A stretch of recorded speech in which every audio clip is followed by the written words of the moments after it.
Adelante en KTVB en español, dos proyectos de ley que obligarían a los empleadores a verificar el estatus migratorio de sus empleados avanzan al Senado. Le contamos qué significan y a quiénes podrían afectar. Además, ¿por qué fue detenido por ICE el hombre arrestado afuera de una escuela preescolar en Boise? Hoy le tenemos la respuesta directamente de ICE y declaraciones de un abogado de inmigración.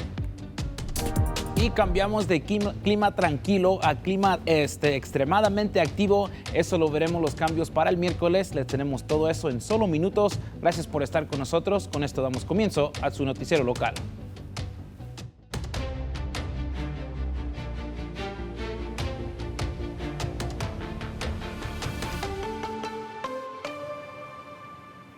Feliz martes, gracias por sintonizar e informarse con su noticiero local KTVB en español. Les saluda con mucho gusto Gabriela López. Y esta tarde comenzamos desde el Capitolio con lo último en la legislatura. Empezamos con los proyectos de ley 700 y 704 de la Cámara que ahora se dirigen al Senado. Y para resumir lo que proponen estos dos proyectos, comenzamos con el 704, el cual requeriría que todos los empleadores en Idaho utilicen el sistema federal E-Verify para confirmar la elegibilidad de empleo de sus trabajadores. En cuanto al 700, este proyecto establece que los empleadores no puedan contratar ni continuar empleando a personas sin estatus migratorio, válido o con permiso de trabajo vencido. Está dirigido principalmente a los empleadores y la medida establece sanciones para empleadores, sus agentes, reclutadores o representantes o sindicales. Ambos proyectos han recibido críticas de muchas empresas, incluyendo del sector agrícola. En cuanto a la situación actual de estos proyectos, ya han sido aprobados en la Cámara y ahora pasarán al Senado para su consideración y debate. Los mantendremos informados sobre los más recientes relacionados con estos dos proyectos de ley que pueden llegar a afectar a muchos trabajadores, al igual que a negocios. Y seguimos con un tema que está generando mucha atención en Idaho, una propuesta de ley que podría castigar a organizaciones que, aún sabiendo el estatus migratorio de una persona, la ayuden a quedarse en el estado sin documentos legales. Le explicamos de qué se trata y a quién podría afectar.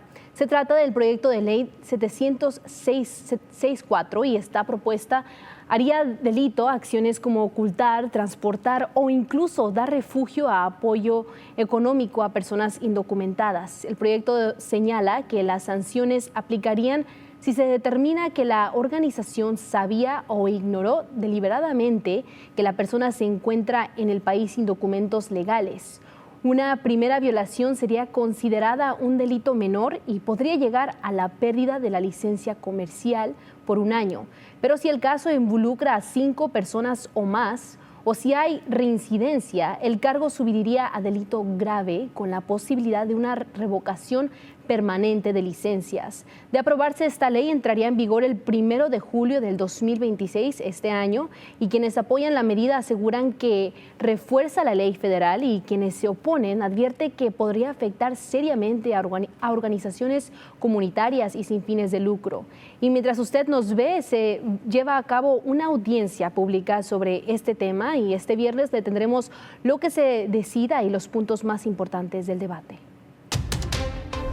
Y ahora tengo una pregunta. ¿Recuerda al hombre arrestado por agentes de ICE afuera de una escuela preescolar y guardería llamada Myra Spanish Preschool and Daycare en Boise? Bueno, hace aproximadamente tiene 1 mes de que esto sucedió y cabe recordar que el arresto ocurrió justo después de que el hombre dejara a su bebé en la guardería. Y hoy le tenemos una actualización sobre este caso. Nuestra reportera Cristian López nos acompaña aquí en el estudio para informarnos más. Cristian, ICE ha respondido a esta pregunta del por qué detuvieron a este señor. Así es, desde que este incidente ocurrió, hemos contactado a ICE varias veces y hoy finalmente respondieron. ICE nos envió esta declaración que dice en parte: Un inmigrante ilegal fue arrestado por ICE en Boise el 6 de febrero como parte de un arresto selectivo. El hombre fue condenado por robo en Boise en el año 2024. ICE nunca estuvo en el daycare y el arresto sucedió a 200 yardas de distancia. Hablé con la dueña de esa guardería, Mayra Ramírez, quien está reaccionando a esta respuesta de ICE. Ramírez asegurando que el hombre ya había cumplido con el proceso judicial luego de este cargo de robo, que se registró hace 2 años. Sí me sorprendí un poco, pero siento que es una acusación que debe de estar siendo revisada por abogados, y si él cumplió con todo el proceso, esperamos que todo salga a la luz y que sea todo un procedimiento legal correspondiente. Exactamente, nuestra preocupación principal no es el punto exacto donde estaban los agentes de ICE, sino el impacto que tuvo, la presencia que tuvo ICE afuera de la guardería, porque fue cerca del estacionamiento, no fue muy lejos del daycare. También hablé con un abogado de migración y le pregunté cómo es que ICE podría haber sabido que este hombre iba a estar en esa área para detenerlo. Hay una agencia dentro de Homeland Security que es para investigaciones y son como detectives con la policía en que están buscando récords o están visitando a gente, hablando, entrevistando. Y muchas veces puede ser tal vez muy fácilmente encontrar dónde alguien trabaja, dónde va a la escuela con la familia. Y según la dueña de la guardería, Mayra Ramírez, el hombre que fue detenido actualmente está en un centro de detención de ICE en Las Vegas. Ramírez dice que el hombre sí ha podido tener contacto con su familia y tiene un juicio programado en unos días. Regreso contigo. Y seguimos con información relacionada con un caso penal. Hoy se llevó a cabo la audiencia preliminar del hombre acusado de secuestrar y asesinar al niño de 5 años, Michael Vaughn, en el 2021. Wondra enfrenta cargos por asesinato en primer grado, secuestro, destrucción de evidencia y delincuente persistente. La fiscalía afirma que el acusado admitió el secuestro y que el cuerpo del menor fue enterrado en su patio trasero. La defensa sostiene que no hubo confesión. Esta audiencia funciona como un mini juicio para determinar si el caso avanza a una corte de distrito o se espera que continúe durante toda la semana, y le tendremos toda la información a través de KTVB el viernes y también en línea. Ahora tenemos unos cambios que vienen. Hoy veremos bastante sol y vamos a ver condiciones más tranquilas. Para el miércoles tenemos un sistema más fuerte que viene con una frente fría que nos trae lluvia para el miércoles, pero esperamos verlo para la segunda mitad del miércoles, ya sea la tarde y entrando a la noche del miércoles, donde vamos a ver mucha de esa lluvia. Y aquí estamos viendo dónde se empieza a aumentar las cantidades. Vemos de entre 1/4 a media pulgada de precipitación cuando estamos hablando aquí de los valles.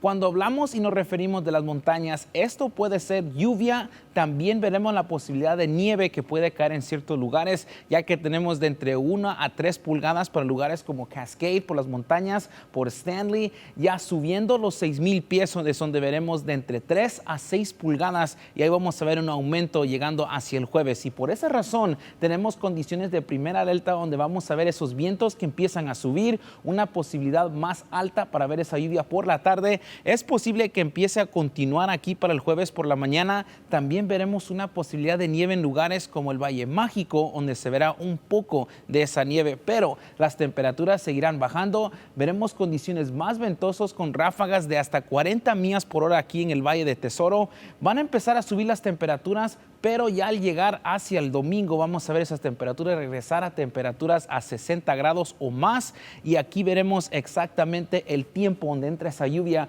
que será entre las 11 y 12 de la tarde, donde veremos eso empieza a incrementar ya que lleguemos por la tarde y llegando a la noche, pero ya después entrando el jueves por la mañana es donde veremos esos cambios. Es posible ver un poco más de eso para ya que lleguemos hacia el miércoles. También están las posibilidades de ver un poco más de esa precipitación llegar más cerca a lugares como el Valle Mágico, como Twin Falls y otros lugares. Y también vamos a ver esas condiciones empezar a mejorar ya que lleguemos al jueves y para el viernes. Y un eclipse lunar conocido como la luna de sangre fue visible en la madrugada de hoy en varios lugares, incluyendo aquí en Idaho y en el sur de California. El observatorio Griffith en Los Ángeles transmitió en vivo estas imágenes mientras ocurría el eclipse. Este fenómeno se produce cuando las tierras se imponen entre el sol y la luna. Sin embargo, como puede observarse, la luna no se oscurece por completo. En su lugar, adquiere un tono rojizo, ya que la luz del sol se filtra y se desvía por la atmósfera terrestre y forma similar a un atardecer. Esta será la última eclipse lunar total visible en América del Norte hasta el 31 de diciembre de 2028.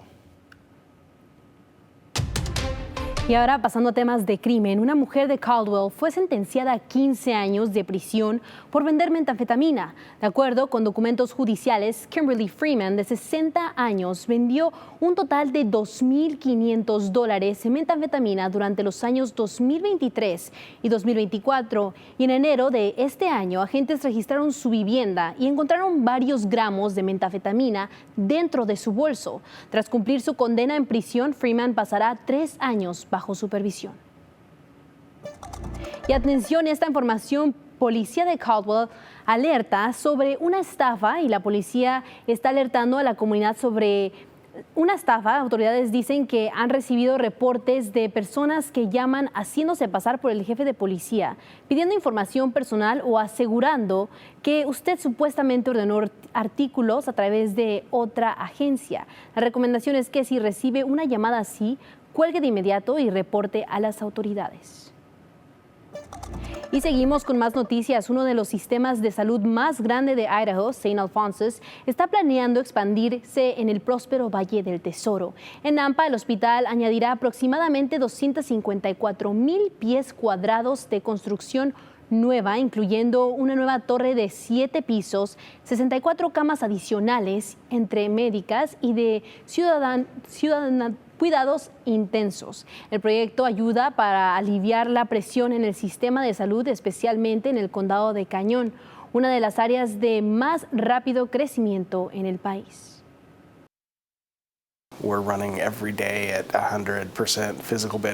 Estamos a 100% de capacidad todos los días. Hay pacientes esperando en emergencia para ser admitidos y no damos abasto en servicios ambulantarios. El crecimiento de la comunidad está impulsando esta necesidad. Mientras tanto, en el norte de Meridian, St. Alphonsus traerá un centro médico en la esquina de la carretera 16 y la calle Chendon. El edificio ofrece varios servicios como medicina familiar y pediátrica, atención de urgencias, cardiología y servicios para mujeres e imágenes médicas como radio X, mamografías, ultrasonidos, y la construcción comenzará a finales de la primavera del 2026 y finalizará en la primavera del 2028. Y ahora pasamos a un tema que puede afectar su bolsillo y según GasBuddy y la AAA, los precios de la gasolina están subiendo en todo el país tras los ataques de Estados Unidos e Israel contra Irán. El precio del petróleo en Estados Unidos aumentó un 7.5%, alcanzando su nivel más alto desde enero del 2025 y borrando las caídas registradas durante el primer año del mandato del presidente Donald Trump. Y a nivel internacional, el crudo subió un 8%, su punto más alto desde julio del 2024. Este incremento ya se refleja en las gasolinerías y GasBuddy reporta un aumento de 14 centavos en la última semana, con el precio promedio en $3.07 por galón, y advierte que podría subir hasta $3.20 para finales de la semana. La AAA reporta cifras similares, con el promedio nacional en $3.10 por galón. Mientras tanto, también suben los precios del gas natural y los mercados bursátiles en Estados Unidos y Europa continúan a la baja. Bienvenidos a esta edición de Deportes y comenzamos con el deporte de wrestling. Los torneos estatales se llevaron a cabo tanto para la categoría masculina como la femenina, así que nos vamos a Nampa. El Ford Idaho Center, cientos de atletas buscaron su primer, segundo, tercero o a veces cuarto campeonato estatal consecutivo y comenzamos con las hembras, ya que Eagle High School se coronó campeón del 6A. En cuanto a los varones, empezamos con el 6A, donde Meridian se llevó el primer lugar del torneo. En 5A fue Minico High School, en 4A fue Snake River High School y en 3A fue Millard. Lo siguiente es el torneo estatal de baloncesto masculino de preparatoria que comienza este jueves. Y ahora, esta noche en Extra Mile Arena hay un poco de todo. Noche de los seniors, último partido en casa y se enfrentan a San Diego State. Y recordemos, el primer enfrentamiento fue ese partidazo que se fue a triple tiempo extra en San Diego. El marcador final fue 110-107, así que sí. Este tiene un poco más de intensidad. Los Broncos han estado jugando como un equipo que cree que esto puede llegar hasta la final. Ganadores de 3 consecutivos y 9 de los últimos 12. Esta noche buscan su 4ª victoria consecutiva en el Extra Mile Arena. Ese salto inicial es a las 7 de la tarde. Y Cage Casey de Boise State tuvo su oportunidad en el NFL Combine y para un liniero ofensivo, esta semana se trata de demostrar que puedes moverte a rendir a velocidades del NFL. Casey registró un tiempo oficial de 5.20 segundos en las 40 yardas. Casey consiguió la invitación después de una carrera destacada en Boise State. Su clasificación de 90.3 en bloqueo por carrera es una de las mejores del país. Y ahora el siguiente paso es simple. Los equipos toman esta semana, la combinan con el video de juego. Luego vienen los Pro Days, las entrevistas y ese empujón final rumbo al fin de semana de selección. Así que para Casey marcó una casilla importante. Ahora se trata de mantener el impulso en su Pro Day y en la siguiente ronda de evaluaciones. Y la organización Boise Rescue Mission Ministries pone en marcha su aniversario 15 de la campaña anual March to End Hunger, lo que se traduce a Marcha para poner fin al hambre, una colecta de alimentos que se extenderá hasta finales de marzo. La comunidad puede participar organizando una colecta, uniéndose a la competencia Camp Castle o haciendo una donación en línea. Líderes de la organización aseguran que cada donación ayuda a llevar alimentos a hombres, mujeres y niños en todo el Valle del Tesoro. Para más información puede visitar boiserm.com.org. Y la organización Trees Idaho está lanzando un programa para regalar árboles en Nampa, Caldwell y Meridian. Los residentes que califiquen podrán elegir entre 11 tipos diferentes de árboles para su jardín. Trees Idaho explica que esta iniciativa busca crear comunidades más saludables y los árboles podrán reservarse a partir de las 9 de la mañana del 9 de marzo. We wanted to be a partner in helping cities and residents and neighborhoods grow healthy trees because we believe that it provides a healthier quality of life for everybody, whether they bear fruit or whether they shade your house in the hot summer months. We feel like a smart investment in the community. Hay un límite de árboles por hogar y es necesario vivir dentro de una área designada. Para saber más y si usted califica puede visitar treesidaho.org. Y este jueves el Departamento de Policía de Nampa estará regalando chalecos de seguridad de alta visibilidad. Los chalecos fueron adquiridos gracias a una generosa donación de un miembro de la comunidad. Y Gabriela, esta entrega se realizará en modalidad drive-thru frente a la estación de policía de Nampa, ubicado en el 820 de la calle 2 Sur, de 4 a 6 de la tarde, este jueves 5 de marzo. Oye, me dan ganas de traer uno para mí también. La razón que lo hicieron fue porque quieren que los niños se vean mientras van caminando, ya sea por la mañana o por la tarde, o se estén en bicicleta o en patineta, lo que sea, y es para que los niños estén seguros mientras ellos caminan a la escuela. Incluso para ir a correr, es muy importante. Sí, también es ser visible es importante. Eso nunca sabe. Bueno, para más noticias en español puede visitar nuestro sitio web ktvb.com/español. Y síganos en nuestra página de Facebook como KTVB en español. Nos vemos.